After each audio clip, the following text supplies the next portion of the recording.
The Richard Roeper Show is brought to you by AmericanEagle.com Studios. The digital landscape is changing rapidly, and to compete in today's online business environment, you need that experienced partner. Since 1995, AmericanEagle.com has partnered with companies of all sizes. They offer the web design, the web development, the e-commerce, the mobile apps, and the digital marketing to drive your overall business's success because they believe that today's online world is your online opportunity. Visit AmericanEagle.com to get started today. That's AmericanEagle.com. All right, spoiler alert. We're going to be doing a lot of spoilery things here. So if you haven't seen Sinners or Thunderbolts and you don't know about the mid and post-credit scenes, stop listening. Go see those movies and come back. But if you have, or if you're not planning on seeing them, you want to hear about the mid and post-credit sequences, we're going to talk about them right here at the top. We're also going to talk about Steven Spielberg's favorite movie, his pick for the greatest movie of all time. And we've got some reviews for you. A couple of things coming your way on the streaming. All right, so Sinners, by the way, is doing amazing business at the box office. I love the film. We talked about it. 4 stars, best movie of the year so far. I think it deserves serious Oscar consideration. It's a historical drama. It's a social commentary. It's a badass horror film.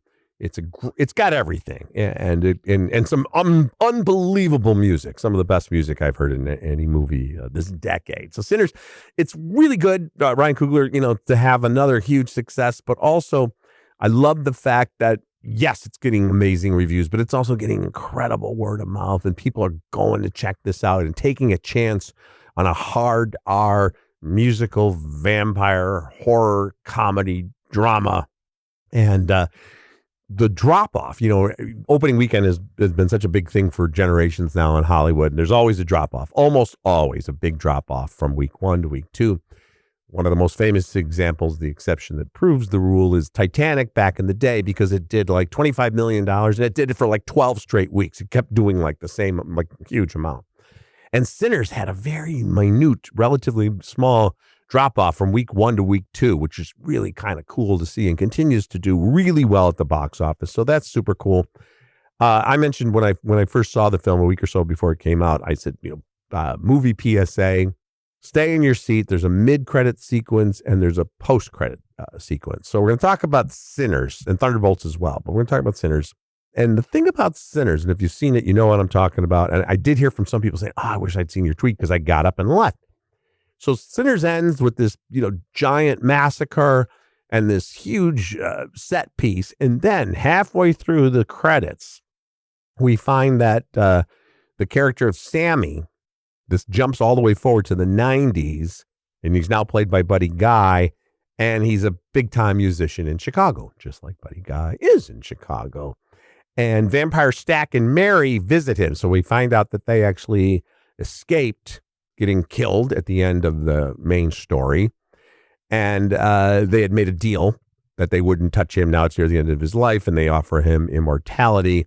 And it's really cool. And of course, seeing Buddy Guy is just so really cool.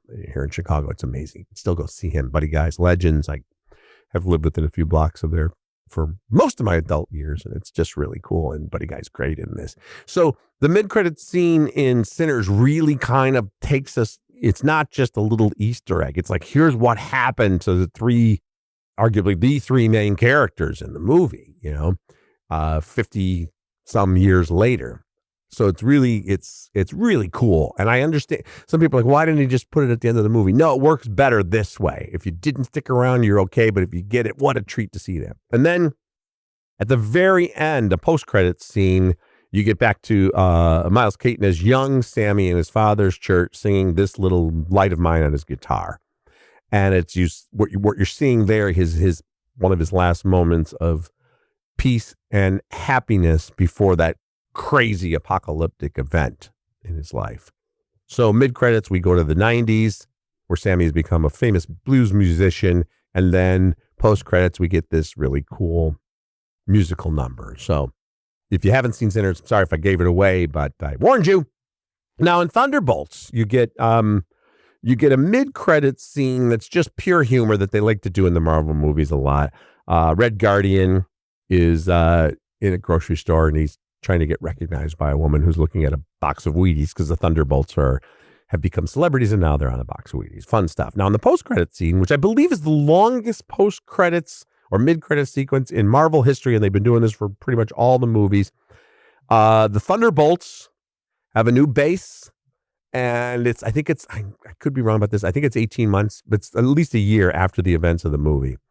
And they're involved in a lawsuit, a copyright infringement. Sam Wilson saying they can't use the name Avengers, so they're calling themselves the Thunderbolts. And then there's a whole setup where we find out what happened to a lot of the main characters. And then there's a glimpse of the Fantastic Four entering the universe and the story. And of course, they actually are. So in both cases, cool stuff.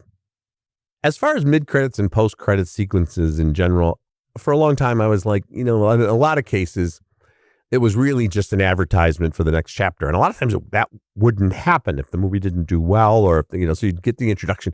And for some of these Marvel movies, quite honestly, like someone would show up in a mid-credit sequence and I'm like, who's that? He's the wandering skull man or something. I don't know it's impossible. I know some people do, but I do not know every character in the Marvel comic book universe. It never stops. It never ends. Or DC. I know some of them. But you see sometimes like the 100 greatest Marvel characters from the comic books I'm talking about. By the time you get to 77 and they're like, the roller skating angel and her superpowers were in the 60s. She was worked at a drive-in and then got struck by lightning or something. And now she can fly or whatever the fuck. I don't know what it is. I don't know all those characters. That's not a real character, I don't think. So I always sometimes like I would, as a critic, I would leave at the end of the movie because I had to rush home and write a review on deadline. I've come to kind of appreciate them. And in the case of Sinners, like the publicist actually told me and other critics in advance, hey, you're going to want to stick in your seat for this. Same thing for Thunderbolts. And first of all, I don't think it's the worst idea listen, people have real lives and they have to get to them. But if you've got the luxury of sticking around, I don't think it's the worst. I took a film class years ago and I remember the professor saying, if any of you get up when we were watching movies, if any of you get up during the credits, I will throw pencils at you. And of course, nowadays he'd be fired for that. But I don't think he really threw pencils at us. But his point was sit through the credits. A lot of times the music is important. They'll start with a cool pop song that's ending the movie and then they segue to the main theme or an instrumental, whatever the case may be. And also, I just think it's not the worst idea in the world. Just kind of sit in your seat in the dark and still be enveloped in the magic of movies. And also, and I noticed this in particular, obviously, with Thunderbolts, because it's like, okay, the mid-credit sequence, it's not really mid-credits. It's like 30 seconds after the movie ends and you get the funny little comedic interlude. And then you probably got 5 minutes of credits. And again, it's kind of cool to sit there and first of all, see where everything was filmed, because it might be Pinewood, it might be Atlanta, it could have been Utah, Australia, studio. And of course you can look all this stuff up, but it's kind of just neat to see that, there was a second unit shooting here. And all of the stunt people and all the matte artists and everybody, the drivers with Thunderbolts, it had to be 2,000 people at least, it felt like. And it's kind of cool to look at that and go, even if you didn't love a movie, to kind of say, that's incredible. These people spent, in some cases, years of their lives, plying their craft, doing their art in the service of a film. And even if the film didn't work out, you have to admire that. So I'm kind of all for that. I also think, I know there's a couple of theaters that do this. I saw something online. I honestly, I think it was a theater in Texas, but I could be wrong. They have a chalkboard in the lobby, just like restaurants have those chalkboards, out in front saying, come on in and $5 craft beers or happy hour appetizers, today's specials. They have a chalkboard where they list all the movies that are playing at this particular Cineplex and whether or not they have mid and post credit sequences. A little check mark, mid credit sequence, yes. Post credits, no. Or no and no. I think that would be cool. It doesn't take that much work. You can figure it out. And they could just even do virtual signs. I think it'd be nice to know. Because as I mentioned with the case of Sinners and Thunderbolts, they're not hiding it. And, there's idiots who are already leaking that online. And don't do that. Don't leak the post-credits or mid-credit sequences online. Don't do that. But the studios don't really make a big case out of saying, hey, and they're advertising for the general public, stay in your seats. They're doing that with the critics, those of us who are seeing things in advance. And I'm trying to get the word out. And I'm talking about these spoilers now because it's a couple of weeks after these movies came out. And I warned you guys, but all I'll do on X or Facebook or Instagram is say, hey, if you're going to see this movie, stick around. And in the case of Sinners, I heard from hundreds and hundreds of people who were like, thank you for telling me that. I stuck around. That was badass and cool. So that's my public service for you guys. Okay, the question I've received more than any other question in my 30 years of doing this, and you can probably imagine what it is. Where do you get your shoes? Now, the question I always get, that I get more, and I don't mind this, whether it's in person or whatever, but the question is always, especially if people don't know what I do for a living and then someone tells them, oh, he's a movie critic or he writes about movies and TV. What's the greatest movie of all time? What's your pick for the greatest movie of all time? And I'll answer about how I have 100 favorites, and sometimes I'm in the mood for a comedy and I want to see Caddyshack. And man, when it comes to romantic comedy, I love Four Weddings and a Funeral or gangster films or war movies. But the real answer that never changes is the answer that almost always disappoints people because they're hoping, I guess, for something else. And it's like, no, it's The Godfather, man. And when I say Godfather, not the Godfather trilogy, but definitely Godfather 1 and 2, whatever you want to call it. Godfather saga 1 and 2. They're, to me, they're complete. The two of them are a film. But I would put one as number 1 and 2 as number 2 if I had to do that. And it's like, people, oh, well, everybody says that. Well, everybody says that because it is. That's why they say it, because it is an incredible achievement of cinema. And Francis Coppola put it together and against all odds, and there are all kinds of problems with budget and casting and expectations, and it came out and it just blew people away. It played in 5 theaters when it first opened, and people were waiting around the block, the lines in New York City, and of course Brando and Pacino and Duvall and Jimmy Caan and Diane Keaton and every character actor you can imagine, just perfectly cast, and the amazing score and the saturated tones and everything about it. And it's the great American family saga as much as a crime saga. And it has influenced directors and writers and actors, and it will for generations to come. And listen, people can say Citizen Kane, and they can say The Wizard of Oz, and what a Hitchcock film. Every time there's any kind of a poll, critics, AFI, whatever the case may be, Godfather. So Steven Spielberg, who has directed many of the greatest films ever made, and I would put, my favorite Spielberg film, I think, is still, believe it or not, it goes all the way back to when he was in his mid-20s, and Jaws. I'd put that in the top 10 films of all time. But of course, E.T. and Jurassic Park and Saving Private Ryan and Schindler's List, et cetera, et cetera. One of the greatest filmmakers of all time. But in a recent, there was Francis Ford Coppola was given the 50th AFI Life Achievement Award from the American Film Institute. And Steven Spielberg said, The Godfather for me is the greatest American film ever made. You can say American film. And I get that too, because I would be the first to say that, first of all, international cinema, whether it's, the German masters or the French New Wave or the great Japanese filmmakers, there's a lot of brilliant films out there. And many of them have influenced American films. But so that's how Spielberg qualifying. But just say the greatest American film ever made. So there you have it. Even Steven Spielberg thinks it's The Godfather. And you know what? He's right. It's interesting, too, because when we talk about Godfather, Mario Puzo, who wrote the 1969 novel and then wrote the screenplay, co-wrote the screenplay. The book is a lot of entertainment, but it's just a big, fat summer paperback novel. And we often talk about adaptations of great books that fall short on the big screen, but there's the other case too. And this was happening a lot in the 70s. So you'd get like Godfather, which was a hugely popular book, but the movie is so much richer and better and more resonant. And Love Story, same thing. And certainly Jaws, Peter Benchley, I believe, wrote the novel. You read the novel Jaws, and it's again, Jaws is a huge bestseller, man. And it's pretty cool how you can get terrified reading a book. But there's some stuff that happens in Jaws. There's an affair that goes in the book. And it's like the movie that, they just take the best elements and make it better. So sometimes the adaptation can actually be better than the original source material. All right, let's take a break. I want to talk to you guys. Speaking of movies from the past and reboots and all that stuff, we got a couple of reviews for you on the other side.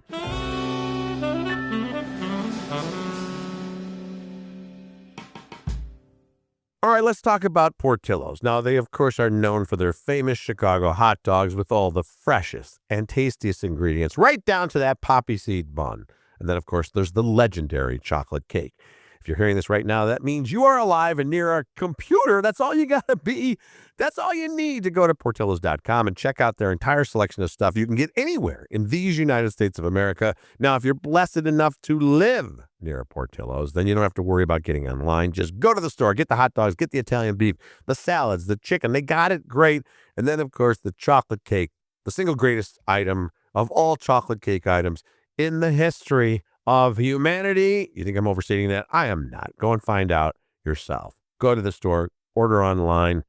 Unbelievable, the chocolate cake. And they even have a cake shake. They take the cake, they smoosh it into a can with some super cool ingredients. I don't know. They do a bunch of stuff. There's ice cream. And all of a sudden you got a chocolate cake shake. When it comes out of the blender, it's the best. It is a unique dining experience every time. Go to Portillos.com. Find a location near you. You can order online. Portillos. Portillos.com.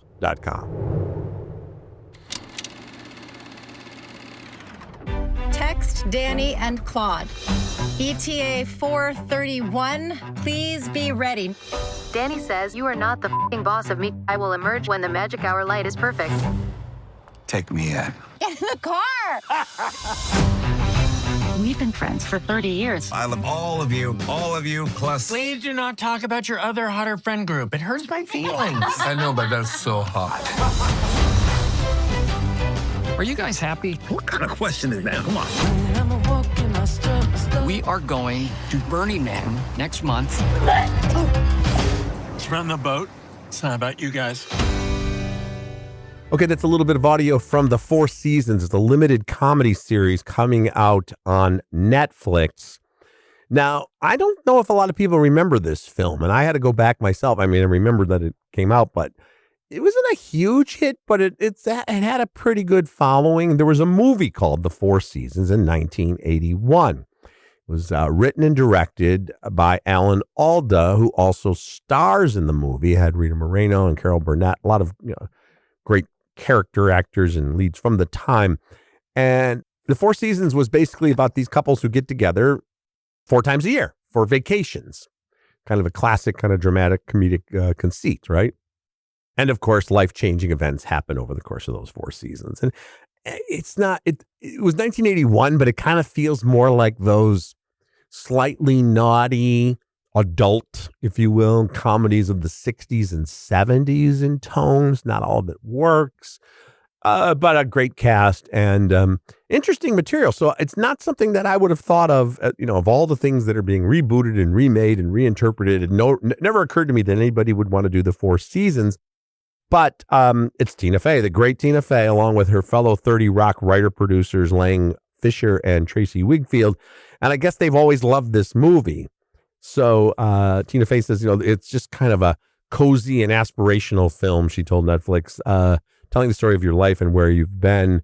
And I mean, she was a kid, but it played a lot on cable TV, Tina Fey says. So it kind of became a favorite of hers.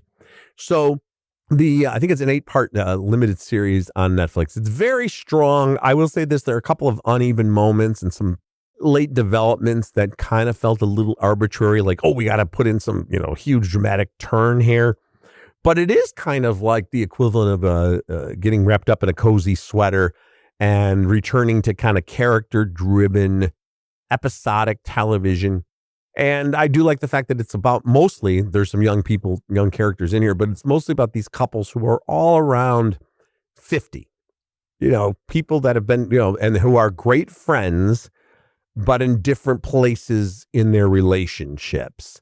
And you don't see a lot of that on television or in the movies. Realistic depictions of romance, but also conflict between middle-aged couples where they're not just the bickering parents in the background or the loving parents in the background. They're front and center. So Kate and Jack are played by Tina Fey and Will Forte, who worked on SNL back in the day, and they're great friends, but they're playing a married couple here. And I like this because Kate is the classic mom, wife who gets everything done, and Jack is the nice guy who kind of screws up a lot, but he's not hapless. He just kind of, it's like she's got 2 children, their grown daughter who's in college and him. And they have such a great relationship, but you can see the moments where it's just like they want to be with anybody but each other because they've been together for 25 years. And one of them believes in the idea of soulmates and everlasting love, and another one, I won't say which one, is more like, listen, it's a romance that becomes a partnership, that becomes a friendship, and that's the realistic thing about life and love. And then there's another couple who are celebrating their 25th wedding anniversary, Carrie Kenny Silver and Steve Carell. And Nick, who's played by Steve Carell, is a rich guy, hedge fund guy, who's going through the classic and cliched, but still relevant midlife crisis, and may or may not be ready to end the marriage and the relationship. Then you have the couple of Danny and Claude. They're played by Coleman Domingo and Marco Calvani, respectively. Coleman Domingo, the great actor, and Marco Calvani, who I believe is a playwright as well as an actor. And they're based on characters from the original film, but those characters were a heterosexual couple. This is a gay couple. And again, it's nice to see over the course of 8 episodes this kind of layered, non-cliched relationship between these two characters who have kind of an open relationship. They're married. And how that develops. So it's all about these 3 couples who are best friends, and they get together for vacations, but then major events get in the way. Very funny, really good writing. And then it does have some deep and heavy moments. Not all of them, I felt, were earned dramatically. I don't want to give anything away. And then it kind of ends on a little bit of I was like, yeah, that's pretty cliched as an ending, but still really solid. And if you're a Netflix watcher and you're looking for comfort TV, you've got the 4 seasons out there right now. You also have Ransom Canyon, which kind of I was not a huge fan of, but again, it's like, if you're not looking for The Last of Us or The Walking Dead 57 or something where you got to be so dialed in and you just want to let these things kind of wash over you and watch a couple of episodes at a time, they're perfectly suited for that. I also wanted to mention this that kind of has gone under the radar. It's called Summer of 69 on Hulu. I want to pay you to teach me how to 69 max. Okay, slightly more details. Here's the thing. All I ever wanted is Max Warren. What is he into? Max loves to 69. Huh? Every person on Earth was more sexually experienced than me. And then everything changed. I found my sexual fairy godmother in a strip club. You've got yourself a little sex coach. Can you please stop thrusting your crotch? I have never worn heels before. Let's hear it. Who are you? I am a sex machine! Yes, bitch! There she is! Did you know your eyelid feels like a penis? Wait, it does actually. Right? This is kind of a mixed bag, and I'm giving it a mix, kind of a 2.5-star review. I like the idea because it's kind of in the tradition of Superbad and going all the way back to, like, I don't know, Porky's, but then Booksmart, where you get these R-rated kind of teen-driven comedies that try to be a little bit something more. I don't know. Porky's I wouldn't put in that. I take that back. Porky's is a piece of shit. But anyway, more like Risky Business, which is a film that gets referenced here, where there's a little more, hopefully a little more substance, but the premise is kind of out there. So Sam Morellos plays Abby. She's in high school. She's got the crush on the obligatory, handsome, nice guy.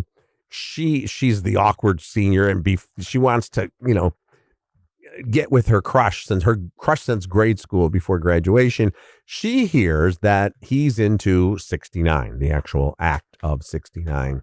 So she hires a local exotic dancer to help her seduce this guy. I told you it's not really grounded in reality.